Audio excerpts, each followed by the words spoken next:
এখানে দীঘার স্মৃতি হিসেবে অনেক কিছু রয়েছে, তার মধ্যে আমার এই বক্সগুলো বেশ ভালো লাগছে। বাট আমার একটা আছে, গতবার এসে আমি নিয়েছি, তো এবার আমার বেস্টির জন্য নেব। দুষ্টুমি করছিস বাবা? এই আর বাবা, বাবা তুমি একটু কাস্টমাইজ করছি এটাকে। এই প্রিন্টটা ভালো লাগছে না? তুমি এটা কি করছো মাম্মা? চলে গেলাম, টাটা।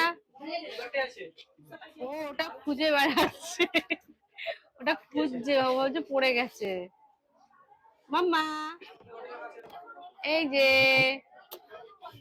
এই যে এই যে এই যে এই যে ওরা দুটো কার জন্য নিচ্ছি?